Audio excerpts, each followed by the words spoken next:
السلام علیکم۔ آج کی اس کلاس میں ہم کلاس 10 نوائے اردو کا سبق نمبر 7 مکمل کریں گے۔ اس سبق کا نام ہے عورتوں کے حقوق، جس کو لکھنے والے ہیں سر سید احمد خان۔ آئیے سبق کو شروع کرتے ہیں اور اس سے پہلے مصنف کے بارے میں آپ کو تعارف کروا دیتے ہیں۔ اس کو لکھنے والے ہیں سر سید احمد خان۔ سر سید احمد خان کی پیدائش کب ہوئی؟ 1817 میں ہوئی اور ان کی وفات کب ہوئی؟ 1898 میں ہوئی۔ سید احمد خان دہلی کے ایک معزز گھرانے میں پیدا ہوئے۔ معزز یعنی عزت دار گھرانے میں پیدا ہوئے۔ کہاں پر پیدا ہوئے سر سید احمد خان؟ تو یہ دہلی میں پیدا ہوئے۔ سید احمد خان نے اپنے زمانے کے اہل کمال سے فیض حاصل کیا۔ 1839 میں انہوں نے انگریزی سرکار کی ملازمت اختیار کی اور اس سلسلے میں مختلف شہروں میں ان کی تقرری ہوئی۔ 1862 میں جب وہ غازی پور میں تھے، غازی پور کب گئے تھے؟ 1862 میں، تو انہوں نے سائنٹیفک سوسائٹی کے نام سے ایک انجمن بنائی۔ کس نام سے؟ سائنٹیفک سوسائٹی کے نام سے 1862 میں انہوں نے ایک انجمن بنائی۔ اس انجمن کا مقصد ہندوستانیوں میں مختلف علوم، خاص کر سائنسی علوم کے مطالعے کو فروغ دینا تھا۔ 1862 میں سر سید نے سائنٹیفک سوسائٹی قائم کی اور 1869 میں سر سید احمد خان کہاں چلے گئے؟ انگلستان چلے گئے۔ واپس آ کر انہوں نے انگریزی کے علمی اور سماجی رسالوں کی طرز پر اپنا ایک رسالہ تہذیب الاخلاق جاری کیا۔ 1869 میں کہاں گئے؟ انگلستان گئے اور 1817 میں کیا جاری کیا؟ تہذیب الاخلاق رسالہ جاری کیا۔ وہاں سے واپس آنے کے بعد اس سے اردو میں مضمون نگاری کو بہت ترقی ملی۔ سر سید احمد خان نے علی گڑھ میں 1857 میں ایک اسکول قائم کیا۔ اسکول کب قائم کیا؟ 1857 میں۔ یہ اسکول 1878 میں محمڈن اینگلو اورینٹل کالج اور پھر 1920 میں علی گڑھ مسلم یونیورسٹی کی شکل میں ہندوستان کا ایک نمایاں تعلیمی ادارہ بن گیا۔ یعنی کہ انہوں نے 1857 میں اسکول قائم کیا اور یہی اسکول 1878 میں محمڈن اینگلو اورینٹل کالج بن گیا اور 1920 میں یہ علی گڑھ مسلم یونیورسٹی کی شکل میں تبدیل ہو گیا۔ 1878 میں سید احمد خان کو سر کا خطاب ملا۔ ان کو سر کا خطاب کب ملا؟ 1878 میں ملا، اس لیے لوگ انہیں سر سید احمد کے نام سے جانتے ہیں۔ سر سید آخری عمر تک قومی سرگرمیوں، کالج کی دیکھ بھال اور تصنیف و تعلیم میں مشغول رہے، یعنی مصروف رہے، بزی رہے۔ ان کی متعدد تصانیف میں آثار و سنادید، یعنی ان کی بہت ساری تصانیف ہیں، کتابیں ہیں، جس میں آثار و سنادید، اسباب بغاوت ہند اور سرکشی ضلع بجنور خاص طور پر اہمیت رکھتی ہیں، یعنی خاص اہمیت رکھتی ہیں۔ ان کے مضامین کئی جلدوں میں شائع ہوئے ہیں، جن میں سائنس، فلسفہ، مذہب اور تاریخ سے متعلق مضامین ہیں، یعنی ٹاپکس ہیں۔ سر سید نے لمبی لمبی تحریروں کی بجائے چند صفحات میں کام کی بات کہنے کا طریقہ رائج کیا۔ اردو ایسے اور انشائیہ نگاری کی روایت کو فروغ دینے میں سر سید اور ان کے رفیقوں نے نمایاں رول ادا کیا، یعنی خاص رول ادا کیا۔ سر سید اپنے زمانے کے بڑے مصلحین میں شمار کیے جاتے ہیں۔ انہوں نے زندگی کے ہر شعبے میں اصلاح کا بیڑا اٹھایا، یعنی سدھار کا۔ اپنی قوم کو جدید تعلیم کی طرف مائل کرنے میں وہ ہمیشہ سرگرم رہے۔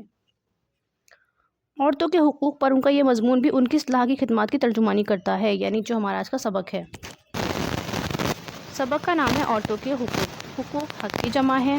یہ سبق سر سید احمد خان کا لکھا ہوا ہے، جس میں سر سید نے عورتوں کی اہمیت اور ان کے حقوق پر روشنی ڈالی ہے۔ سر سید احمد خان کا خیال تھا کہ عورتوں کو تعلیم، عزت اور معاشرے میں مناسب مقام ملنا چاہیے۔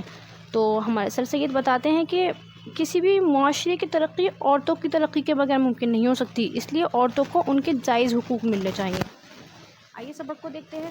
تربیت یافتہ ملک اس بات پر بہت گل مچاتے ہیں، شور مچاتے ہیں کہ عورتوں اور مردوں دونوں باعتبار آفرینی یعنی پیدائشی کے مساوی ہیں، یعنی برابر ہیں۔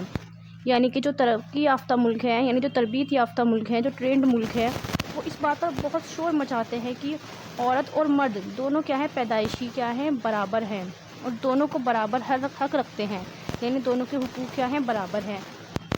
کوئی وجہ نہیں کہ عورتوں کو مردوں سے کم اور حقیر سمجھا جائے، یعنی ایسی کوئی وجہ نہیں ہے جس سے عورتوں کو مردوں سے کم سمجھا جائے یا حقیر سمجھا جائے۔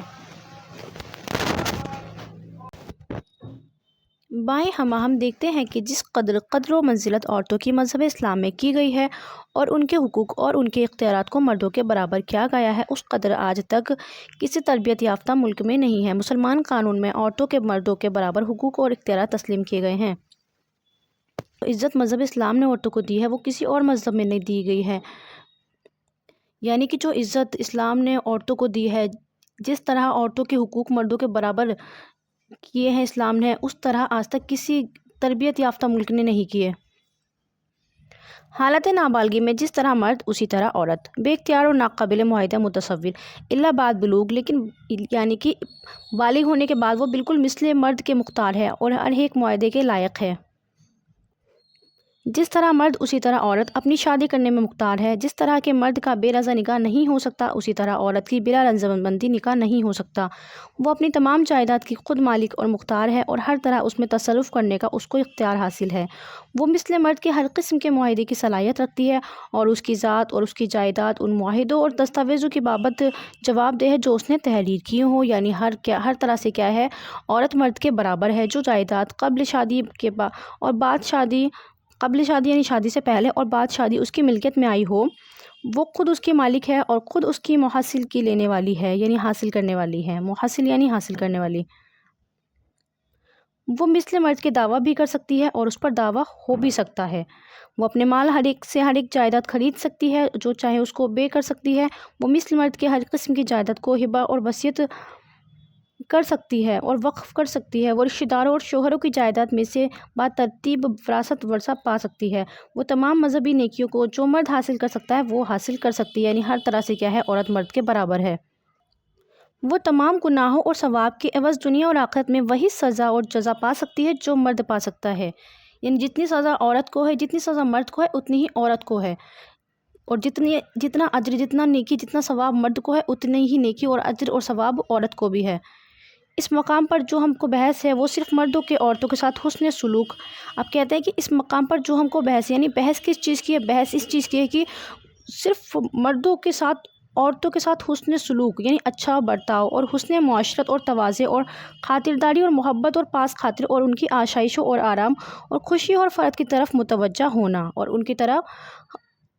ان کو ہر طرح پر خوش رکھنا اور باوجہ اس کے کہ عورت کو اپنا خدمت گزار سمجھے، یعنی کہ ہر طرح سے کیا کرنا ہے، عورت کے ساتھ اچھا معاملہ پیش کرنا ہے، اچھے سے پیش آنا ہے، حسن سلوک کرنا ہے، اچھا برتاؤ کرنا ہے، باوجہ اس کے کہ عورتوں کو صرف اپنا خدمت گزار سمجھے، یعنی عورتوں کو صرف اپنا خدمت گزار نہیں سمجھنا بلکہ ان کو اپنا انیس و جلیس، انیس بولتے ہیں انس رکھنے والا یعنی محبت رکھنے والا، جلیس یعنی ساتھی، یعنی ان سے محبت کرے، ان کو اپنا ساتھی سمجھے اور رنج و راحت کا شریک اور اپنے کو اور ان کی اپنی باعث مسرت تقویت کے سمجھنے پر بحث ہے۔ بلا شبہ جہاں تک کہ ہم کو معلوم ہے تربیت یافتہ ملکوں میں عورتوں کے ساتھ تمام مراتب بخوبی برتے جاتے ہیں، یعنی کہ جو تربیت یافتہ ملک ہیں، جو ٹرینڈ ملک ہیں، ان میں کیا ہے، عورتوں کے ساتھ ہی سارے کے سارے مراتب بہت اچھے سے برتے جاتے ہیں، لیکن مسلمان ملکوں میں ویسے نہیں برتے جاتے، نعوذ باللہ منہا۔